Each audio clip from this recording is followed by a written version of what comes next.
Hey folks, it's your buddy Mike Messier. I thought I'd do something a little bit different. Documentary, Mike's Instant Movie Review, part one of Quiet on Set, The Dark Side of Kids TV. So I've been hearing a lot about this. Actually, it all came together very quickly. I've heard about this story, probably like a lot of you folks, for the last 6 or 7 years. And, you know, here it is. This documentary pops up on Max. I saw, I believe the guy's name is Dan Schneider, was twittering, Twitter, whatever the fucking, and I'm like, oh boy, I better watch this documentary. I do have the Max app. I've been enjoying it. I watch, Curb Your Enthusiasm and some other documentaries, and 90 Day Fiance, I have to say I got into. So here I am, and I wasn't sure how long of a piece this was, this Quiet on Set, The Dark Side of Kids TV. And rather than kind of watch it on my secondary laptop that I often have on while I'm doing other stuff on my main computer, I like to multitask. I like to entertain myself while I'm doing stuff. I said, no, I'm going to actually concentrate on this one because I know that a lot of this documentary is going to be footage-based, evidence, so to speak. And I should watch this on a nice TV. So I settled in, I watched this, and I watched part one.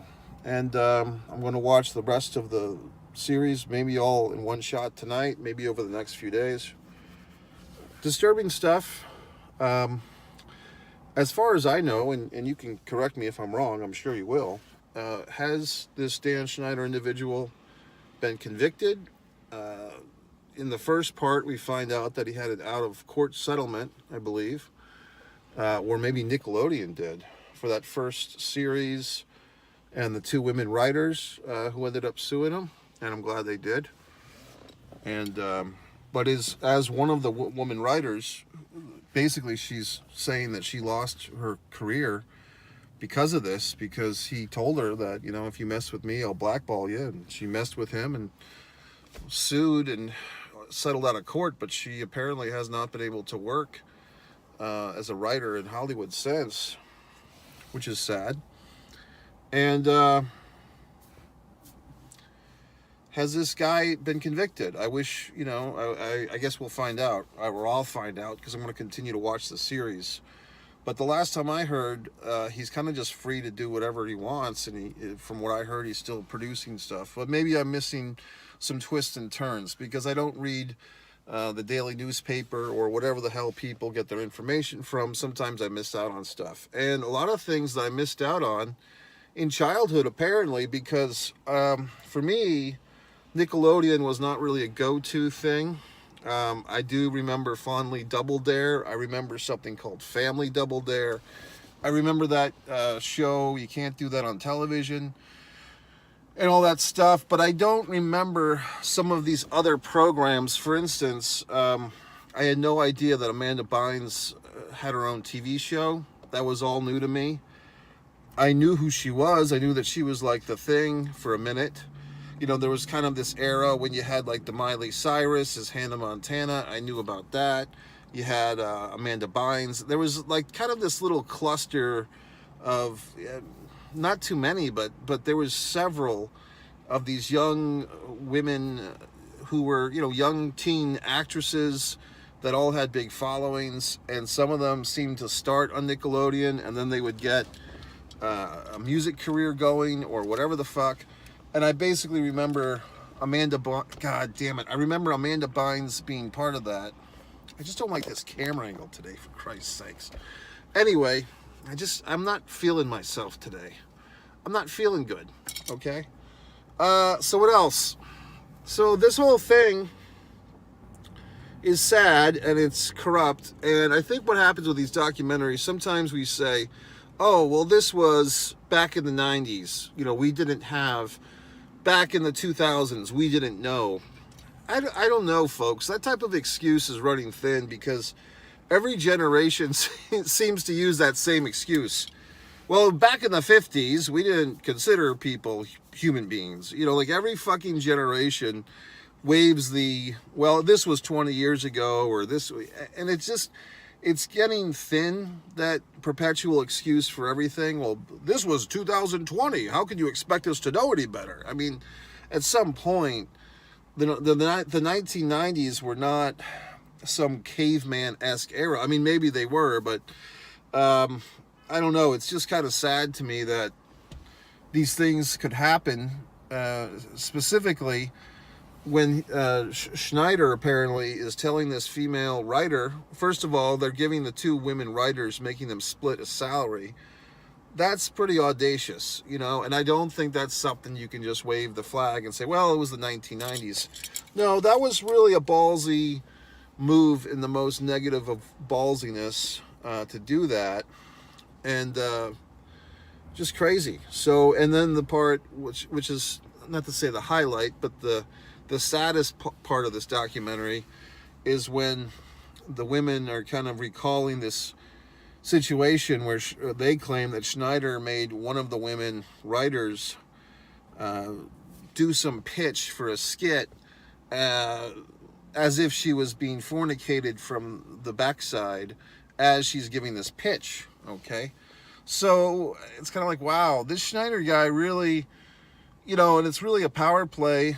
And not to bring everything back to wrestling, but I mean, there's so much material there with the WWE and their recent issues, you know, for a deep dive documentary on the corruption of Vince McMahon and the things that he did to women, allegedly, which are much, even more beyond the Schneider individual. I remember the guy from the sitcom Head of the Class. If anything, with the first part of the doc, not that they really needed to, it did seem like there was some key footage that was kind of missing for it, and maybe that's because Nickelodeon didn't want to participate in this documentary, so we don't necessarily see some of the most incriminating footage. For instance, there's this scene apparently that Schneider set up where he and a young Ariana Grande are in a not a bathtub, but a hot tub together, and Schneider is fully clothed. Was it Ariana, or was it? I think it was Bynes. I'm sorry, Ariana. It was Amanda Bynes is in a bathing suit, and Schneider's in there fully clothed. It looked like they had some type of B camera or behind the scenes footage of that. It didn't look like that was what was aired on television. So I guess Nickelodeon, in an attempt to cover their ass, good luck, folks, did not want to release that footage. It's interesting when networks or anybody is involved in some type of documentary where you know they're going to get you. You know what I mean? It seems like the move is, well, we don't have any comment, or we, you know, deny everything, or we won't participate. I would say that if you saw this documentary, I believe it was called Hillsong, about this corrupt Australian church, where one of the guys that was basically kind of corrupted and corrupt himself and corrupting others, this renounced pastor guy, he took part in the documentary. Like he spoke, and he took some blame for his actions, and he also shared some of the blame with the higher ups and so forth. Oh my God. So I think that if you, whoever you are, or me, is ever kind of going to be tormented in a documentary, probably the best thing to do is to participate, because at least you show some, if you have erred, you show some contriteness. If you've made amends, or tried to at least, it shows that, and it gives you your chance to tell your side of the story. And I think that with a lot of this stuff, a lot of people who grew up on Nickelodeon, and like I say, I honestly can say that I didn't, but if you grew up watching all these shows, That's That and all this crap, then you're probably having that V8 moment. Oh, why, you know, how did I not see it? Because when you see these images of young Ariana Grande, and I didn't even know that she was on this network, okay? I just thought she was a singer who was known for her singing and her Pete Davidson singing and all that. But when you see this young Ariana Grande in these very peculiar situations, dousing herself with from a water bottle as she's kind of leaning back on a bed, And you see these other young actresses, very young, as in younger than 15 or 16. I mean, we're talking 13, 12. I mean, horrible how young these girls were. And you see all these things with, as the documentary says, young people, mostly girls, but sometimes boys, getting various liquids kind of spewed in their faces, so to speak. And that's like the punchline of a lot of jokes. And, you know, yes, there is a point where, hey, look, you know, is a banana just a banana, or is it a phallic symbol of some kind? So I get that in sometimes, you know, we look for things that aren't there, but I think there's clearly a pattern with a lot of these things that were on Nickelodeon. Ariana Grande with the potatoes squeezing and so forth. There's such a pattern there that you could, unless you were a total fucking idiot, how could you not see all these illusions and visuals? And then part of me watching this documentary, and once again, I'll give myself a little bit of a let go here. I really didn't watch these shows. I didn't watch That's That. I didn't watch the Amanda Bynes show. You know what I mean? So, but I'm wondering, how come the audience, even back then, yes, pre-internet, although the internet was around, I'd say when a good deal of these shows were playing, but maybe pre-social media, but even still, I mean, there was what you would call the urban legends, and people would just talk and so forth. And I'm kind of surprised that the world of the consumer, the audience, didn't catch on to this stuff sooner. Or maybe people were, but they just didn't have the voice, the bigger voice to kind of speak up and say, hey, how come all these girls are getting these liquids spewed at them? How come all these jokes are ending in this way? How come this, you know, 30 or 40-year-old producer guy, Schneider's in a hot tub with a 13 or 14-year-old young woman? So there you go, folks. So I don't know. I think mostly it comes down to, you know, whenever there's guilt in these situations, or wherever there's blame to point a finger on, it's kind of, how much do you point the finger at the corrupt individual, in this case Schneider, and how much do you kind of point other fingers at other kind of co-conspirators? And in that case, well, who do you mean, Mike? I'd say that the other writers on this guy's writing teams, especially the male writers who kind of stood by or sat by and watched their female colleagues get harassed and abused. And granted, those guys were probably just as afraid of Schneider as these women were, you know.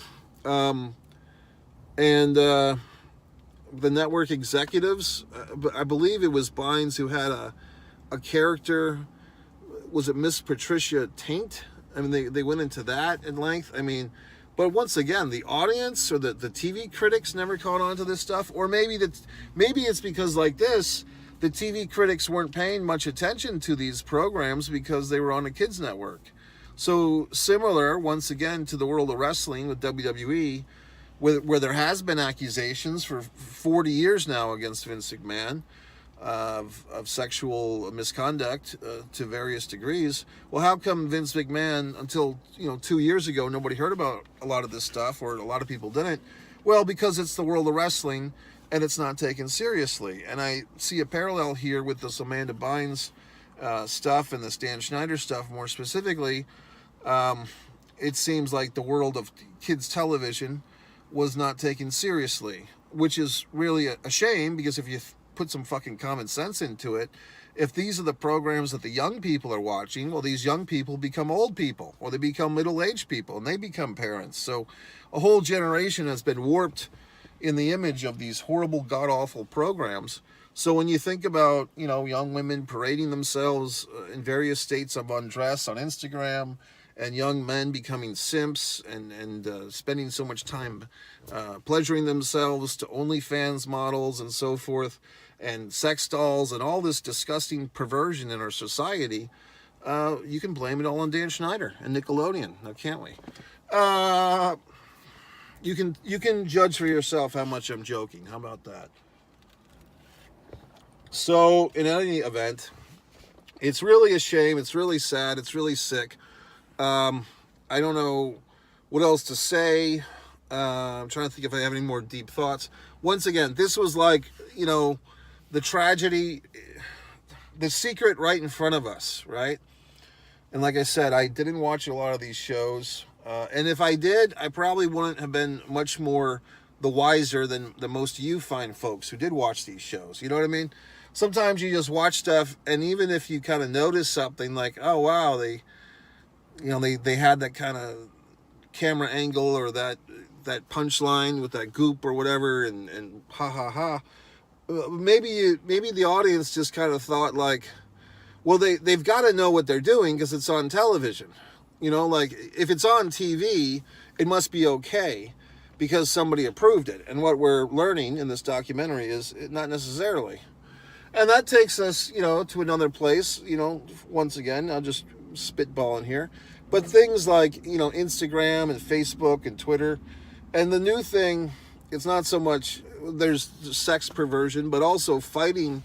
We have all these videos of people fighting in fast food restaurants and street yards, and this footage of people getting assaulted. And here's my worst type of asshole is the fucks that go around and videotape themselves or have a friend videotape them punching a complete stranger as a prank. I mean, every asshole like that needs to go to jail and meet Bubba, okay? And we don't talk about Bubba enough, but Bubba used to be this guy in the 80s and 90s that was basically referenced as the chief sodomizer in charge at your local prison. So no matter what prison you went to, there was Big Bubba waiting for you to drop the soap in the shower so he could teach you a lesson. Anyway, I don't know. I mean, it's just a horrible, god-awful situation.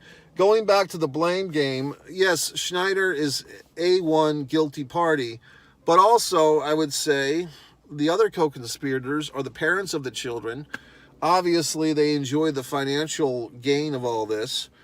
What I think, and I'm wondering if say I've only watched part 1, folks, so if I'm missing part of the story, watch my follow-up videos if you don't mind, because maybe I'll have more wonderful thoughts. But the part in this documentary in part 1 where they're talking about Bynes going off for hours on end with Schneider, I believe that was a part of it.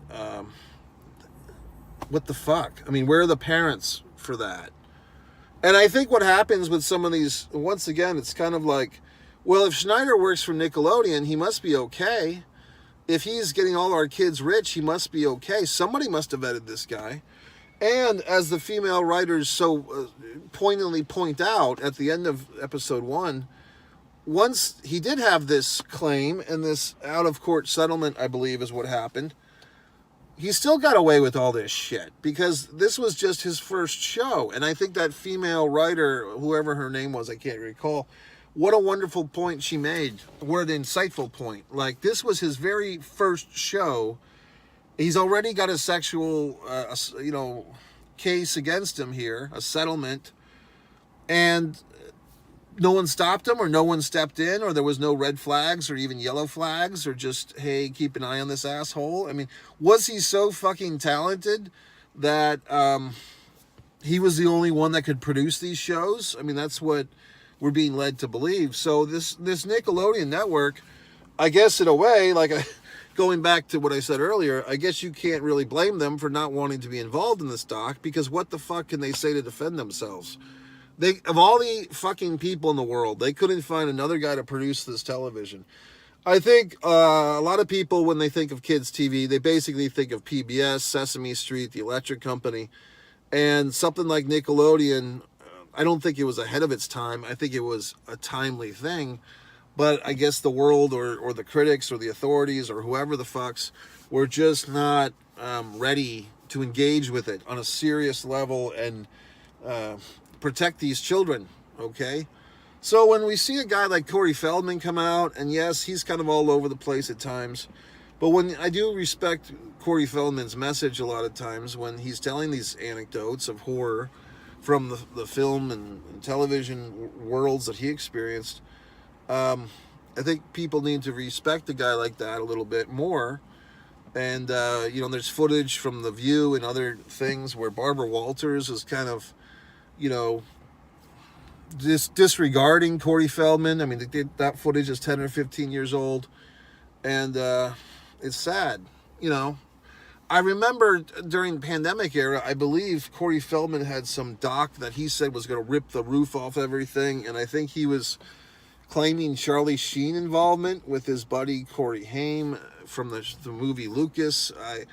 I didn't get to see Corey Feldman's doc. I've heard mixed things about it. I think there was even like the night that he premiered it in Los Angeles or whatever, there was technical difficulties, so who knows? I mean, I guess I would like to see that doc. If anyone knows where or how I can see it, I would like to watch it. And this stuff makes me reflect upon my own life, fine folks, because as you know, I consider myself a pretty talented actor. I put a lot of work into my acting. I haven't done as much acting on a big time level as I'd like, but you know, you watch Seduction of Distance on One Man and a Camera Films, and I'll put my goddamn acting against anybody, okay? So when I see these corrupt stories, and I think upon my own life, what if I had been born, you know, in Hollywood? What if I was born a Barrymore or whatnot? But then I say, well, gee, maybe I was lucky not to, because you have all these sickos and weirdos doing things to kids and so forth. Would I have been a victim of some of these god-awful situations? I listened to Rick Schroder. Do you mind? Bird? I listened to this Rick Schroder interview the other day. He was on a nice podcast that I listened to, the Iron Council podcast, Ryan something or other. And he was basically, Ricky Schroder was talking some pretty hardcore stuff. Rick Schroder, you might remember from Lonesome Dove, Silver Spoons, and other wonderful projects. He actually did a nice movie with Brad Pitt once upon a time. But Rick Schroder was talking about how he thought he was being examined as a child by some pretty creepy people. And he basically felt like he was what he calls an asset. Like he was a pre-programmed minion for some pretty dark forces. So you had to listen to that interview. Ryan Schiffler, I think, or Meckler, or some such thing. The Iron Council, the Iron of Man, the Council of Man, some such podcast with Rick Schroder just came out. Why am I plugging this asshole? They're not plugging me, by the way. Anyway, fine folks, it's your buddy Mike Messier. So I watched part one. Those are my initial thoughts. That's Mike's instant doc review. I'm sure a lot of you binged watched this. You put it on and you couldn't stop it. I started watching the episode at like basically 3:30 in the morning, and you know, and then it was just crazy.